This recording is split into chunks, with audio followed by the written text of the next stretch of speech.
नमस्कार दोस्तों, प्रभु यीशु मसीह के मधुर और मीठे नाम में आप सभी को जय यीशु जय मसीह की। तो दोस्तों, हर बार की तरह इस बार भी मैं बाइबल क्वेश्चन एपिसोड नंबर 23 का आंसर लेकर आप लोगों के सम्मुख आ चुका हूं। दोस्तों, बाइबल प्रश्नोत्तरी भाग 23 का उत्तर लेकर मैं आप लोगों के सम्मुख आ चुका हूं। तो दोस्तों, आइए शुरू करते हैं आज का पहला सवाल और उसके उत्तर की जांच। पहला सवाल था, इब्राहिम ने अपने संपत्ति का प्रबंध करने वाले को कहां हाथ रखकर अपना शपथ दिलाई? और इसके 4 संभावित उत्तरों में से पहला था सिर के ऊपर, दूसरा जांघ के नीचे, तीसरा जमीन पे रखकर और चौथा था गले में रखकर। तो दोस्तों, इसका सही उत्तर है दूसरा नंबर, जांघ के नीचे।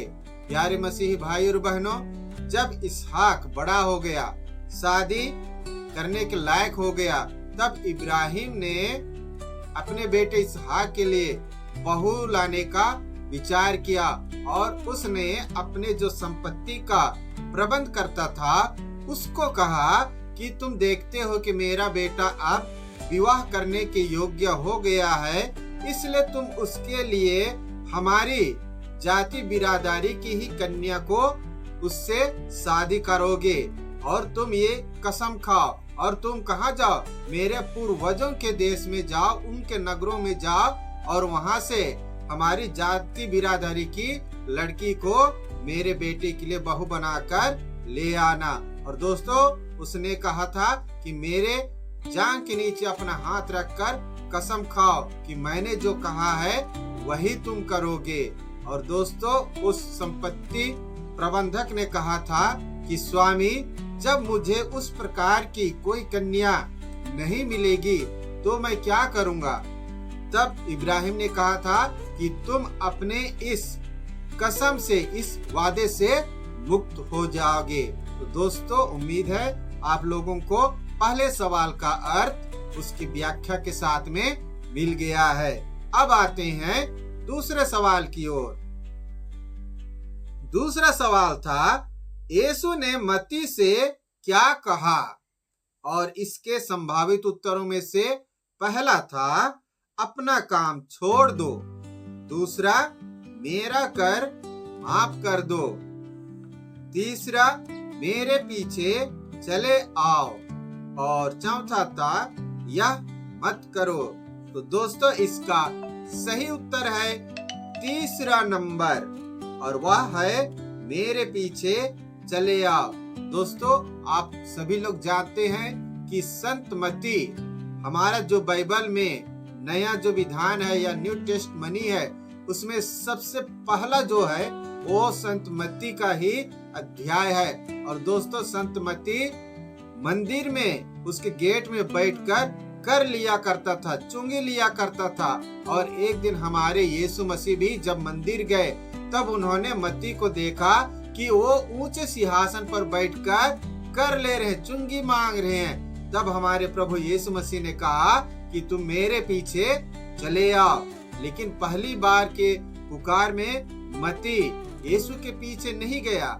यीशु 2-3 कदम आगे बढ़ गए, उसके बाद मुड़कर फिर देखा तो देखा कि मत्ती वहीं बैठकर चुंगी ले रहा है। लेकिन प्रभु ने उसे दोबारा कहा, मेरे पीछे चले आओ। और मत्ती ने अपना सब चीज छोड़कर हमेशा हमेशा के लिए हमारे यीशु मसीह के पीछे हो लिए। तो दोस्तों, उम्मीद करता हूँ कि आप लोगों को दूसरे सवाल का भी अर्थ मिल गया है। अब आते हैं तीसरे नंबर पर। तीसरा सवाल था, नबी इसहाक को किसने धोखा दिया? और इसके 4 संभावित उत्तर थे, पहला एसाव, दूसरा रेबेका, तीसरा याकूब और चौथा किसी ने नहीं। तो दोस्तों, इसका सही उत्तर है रेबेका, जो इसहाक की पत्नी है। और इसमें सब लोग कहेंगे कि तीसरा नंबर याकूब ने धोखा दिया। नहीं दोस्तों, वास्तव में धोखा याकूब और एसाव की माँ यानी कि रेबेका ने धोखा दिया है इसहाक को, क्योंकि इसहाक ने कहा था अपने बड़े बेटे से कि बेटा मैं अब बूढ़ा हो चुका हूँ, देख ही रहे हो, और अब मैं मरने पर हूँ, इसलिए तुम शिकार करने जाओ और शिकार करके लाओ और मुझे अच्छे से पकवान बनाकर खिलाओ, और मरने से पहले मैं उसे खाऊंगा और मैं तुम्हें आशीर्वाद दूंगा। और ये बातें कौन सुन रही थी? रेबेका सुन रही थी। तब रेबेका ने अपने छोटे बेटे याकूब को, यानी कि जिससे वो ज्यादा प्यार करती थी, उसने ये सोचा कि यदि उसका बड़ा बेटा एसाव शिकार करके लाएगा और उसे स्वादिष्ट भोजन खिलाएगा तो सारा जो आशीष है वो बड़े बेटे को मिलेगा। इसलिए रेबेका ने अपने छोटे बेटे याकूब को समझाया कि आपके पिताजी ये चीज करने वाले हैं, इसलिए जो मैं कहती हूँ वैसा तुम करो। और रेबेका ने एक अच्छा मोटा भेड़ मरवाया और उसका जो चमड़ी जिसमें रोएदार था उसको उसके शरीर पर लपेटा, क्योंकि इसहाक देख नहीं सकता था बुढ़ापे के कारण, और इसहाक को ये पता था कि उसका जो बड़ा बेटा है, जेठ बेटा एसाव, उसके शरीर में बहुत बाल थे, रोएदार था। इसलिए रेबेका ने ये सारे कर्म किए, ना कि याकूब ने किए। तो दोस्तों, इसका सही उत्तर है रेबेका ने अपने पति इसहाक को धोखा दिया। अब है चौथा सवाल। तो दोस्तों, चौथा सवाल था इब्राहिम की पत्नी सारा कितने वर्ष जीवित रही? और इसके 4 संभावित उत्तर थे। पहला 127 वर्ष, दूसरा 150 वर्ष, तीसरा 125 वर्ष और चौथा 120 वर्ष। दोस्तों, इसका सही उत्तर है पहला नंबर 127 वर्ष। 90 वर्ष में सारा ने इसहाक को जन्म दिया, उसके बाद में और कुछ सालों तक जीवित रही और इस तरह से उनकी जो कुल 127 वर्ष की उम्र में मृत्यु हुई। अब आते हैं 5वें सवाल की ओर, और 5वां सवाल था इब्राहिम, सारा, इसहाक, याकूब किस जगह की कब्र में दफनाए गए? और इसके संभावित उत्तर थे किर्यात, दूसरा हेब्रोन, तीसरा मकपेला और चौथा कनान।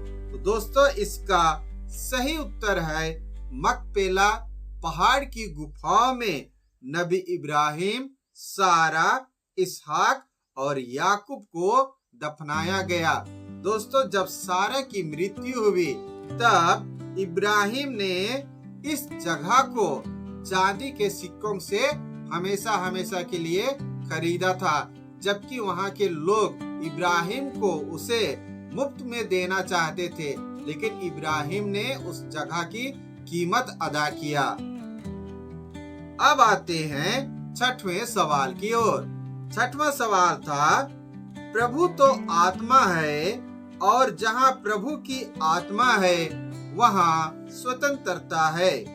यह वचन किस अध्याय में लिखा है? तो दोस्तों, इसके 4 संभावित उत्तरों में से पहला था प्रेरित चरित्र, दूसरा कुरिन्थियों, तीसरा संत मत्ती और चौथा संत योहान। दोस्तों, यह गौर करने वाली बात है कि मैंने इसमें केवल अध्याय पूछा है, ना कि कौन से चैप्टर में और कितने पद में, ऐसा मैंने नहीं पूछा है। तो दोस्तों, इसका सही उत्तर है दूसरा नंबर, दूसरा कुरिन्थियों में यह वचन लिखा हुआ है। अब आते हैं 7वें सवाल की ओर, और 7वां सवाल था आप नारियों में धन्य हैं और धन्य है आपके गर्भ का फल। या किसने किससे कहा? और दोस्तों इसका 4 संभावित उत्तरों में से पहला था एस्तेर, दूसरा मरियम मगदलीनी, तीसरा एलिजाबेथ और चौथा नाओमी। दोस्तों इसका सही उत्तर है तीसरा नंबर एलिजाबेथ। प्यारे मसीही भाई और बहनों, जब स्वर्गदूत ने माता मरियम को पिता परमेश्वर का संदेश दिया कि प्रणाम मरिया, कृपा से परिपूर्ण, आप गर्भवती होंगी और एक पुत्र प्रसव करेंगी और आप उसका नाम यीशु रखेंगी, वो जगत को उद्धार करता होगा। और दोस्तों यहाँ पर स्वर्गदूत और माँ मरियम के बीच में कुछ बातचीत भी होती है। उसके बाद में स्वर्गदूत ने मरियम को बताया कि आपकी कुटुंबनी जो एलिजाबेथ है वो भी गर्भवती है और उसका 6वां महीना चल रहा है। और ये खुशखबरी सुनकर मरियम से रहा नहीं गया और वह अपने कुटुंबनी एलिजाबेथ से मिलने जाती है। और जैसे ही वह घर पहुंचती है और प्रणाम कहती है और मरियम के मुख से प्रणाम शब्द सुनकर ही जो एलिजाबेथ थी उसके गर्भ में जो बच्चा था वह उछलने लगता है, खेलने लगता है। और एलिजाबेथ बड़े आनंद के साथ कहती है कि मेरे प्रभु की माँ मेरे घर आई। और वही एलिजाबेथ कहती है कि आप नारियों में धन्य है और धन्य है आपके गर्भ का फल। तो प्यारे दोस्तों, मैं उम्मीद करता हूँ कि आप लोगों को ये 7वें सवाल का उत्तर और व्याख्या दोनों ही मिल गया है। अब आते हैं 8वें सवाल की ओर। 8वां सवाल था, अंताकिया और इकोनियुम के यहूदियों ने पौलुस के साथ क्या किया? और इसके 4 संभावित उत्तरों में से पहला था सुसमाचार सुने, दूसरा सबने उपवास किया, तीसरा पौलुस को पत्थरों से मारा और चौथा पौलुस ने सबको बपतिस्मा दिया। तो दोस्तों इसका सही उत्तर है तीसरा नंबर, पौलुस को पत्थरों से मारा। दोस्तों जब संत पौलुस अंताकिया और इकोनियुम में परमेश्वर का वचन लेकर गया तो वहां के यहूदियों ने उसका विरोध किया और उन्होंने पौलुस को पत्थरों से इतना मारा कि पौलुस बेहोश होकर गिर गया। तो उन लोग समझे कि यह मर गया है और उन्होंने उसे उठाकर अपने नगर के बाहर फेंक दिया। और जब ये खबर हमारे यीशु मसीह के शिष्यों को पता चला तो वो लोग पौलुस के पास गए और जैसे ही लोग पौलुस को घेर कर खड़े थे उसी समय पौलुस को होश आ गया और वह उठा और अन्य शिष्यों के साथ में चला गया। तो दोस्तों मैं उम्मीद करता हूँ आप लोगों को 8वें सवाल का अर्थ और व्याख्या दोनों मिल गया है। अब आते हैं 9वें सवाल की ओर। और 9वां सवाल था, लुस्त्रा में पौलुस ने किसे चंगा किया? और उसके संभावित उत्तर थे गूंगे और बहरे को, दूसरा नंबर जन्म से अंधे को, तीसरा जन्म से लंगड़े को और चौथा जन्म से कोढ़ी को। तो दोस्तों इसका सही उत्तर है तीसरा नंबर, जन्म से लंगड़े को। अब आते हैं 10वें सवाल की ओर। और 10वां सवाल था, शाऊल तारसी के लिए किसने प्रार्थना किया?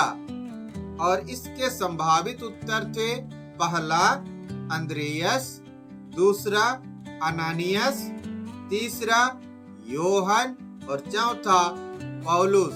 दोस्तों इसका सही उत्तर है दूसरा नंबर अनानियास।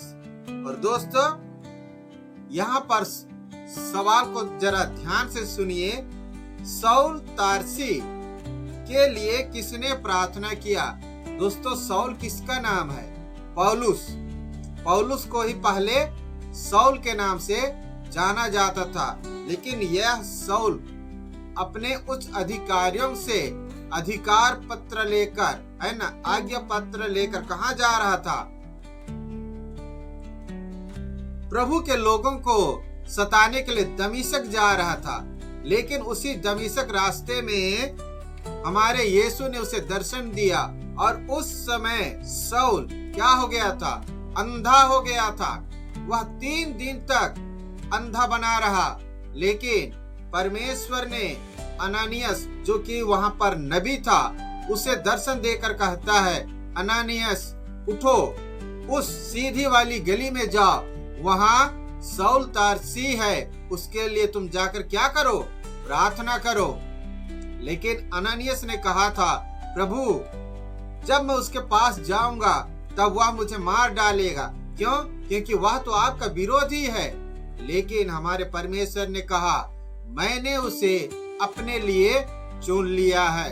और दोस्तों यह बस सुनना था कि नबी अनानियास सीधी वाली गली में जाता है जहां पर सौल तारसी अंधा पड़ा हुआ था, और वह उसके लिए परमेश्वर से प्रार्थना करता है और उसकी अंधापन उसी समय दूर हो जाती है और वह देखने लगता है। और दोस्तों उसी समय से सौल नाम को हटाकर पौलुस या पौल रखा गया।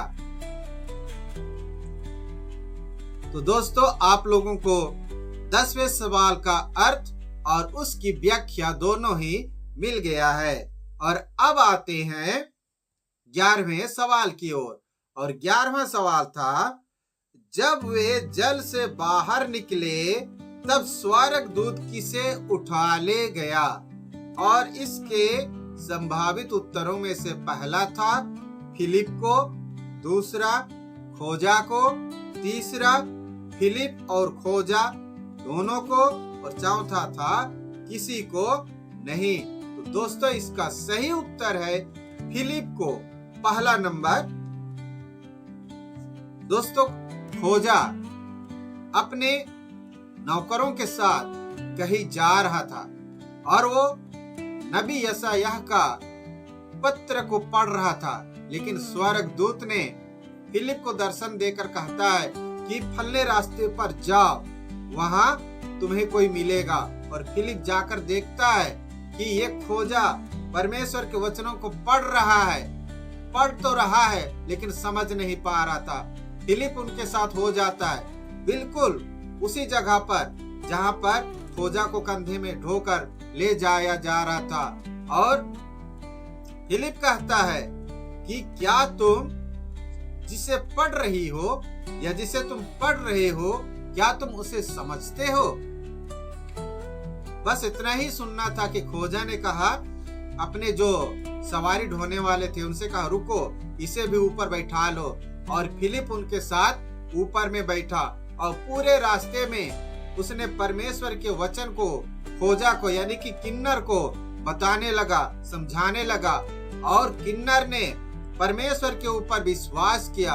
और जब वे एक नदी के पास पहुंचे तब उसी खोजा ने कहा, जब मैंने परमेश्वर को जान लिया, सुन लिया और उस पर जब मैं अपना विश्वास ले आया हूँ, तो मुझे बपतिस्मा लेने में अब क्या देरी करना चाहिए? तब फिलिप ने कहा, बिल्कुल नहीं। और उसने अपनी सवारी को वहीं पर रुकवाया और वो नदी में गए और फिलिप खोजा को बपतिस्मा दिया। और जब खोजा जल के अंदर पानी में डूबा और जब वह बाहर निकलता, उससे पहले स्वर्गदूत ने फिलिप को उठाकर किसी दूसरे जगह या उनके वास्तविक जगह में ले जाकर छोड़ दिया। और जब खोजा जल से बाहर निकलता है तो देखता है कि वहां पर फिलिप है ही नहीं, उनके साथ जो रास्ते में था वह है ही नहीं, वह गायब हो चुका था। लेकिन खोजा का विश्वास हमारे परमेश्वर के ऊपर आ चुका था। वह अपना जीवन परिवर्तन कर चुका था, अपना जीवन हमारे परमेश्वर को दे चुका था। तो दोस्तों मैं उम्मीद करता हूँ कि आपको 11वें सवाल का अर्थ और उसकी व्याख्या भी मिल गया है। तो दोस्तों, यह वीडियो आप लोगों को कैसी लगी, आप लोग जरूर कमेंट करके बताइए। अगले एपिसोड आने तक आप सबों को प्रभु यीशु मसीह की आशीष मिलती रहे। आमीन। जय यीशु, जय मसीह की।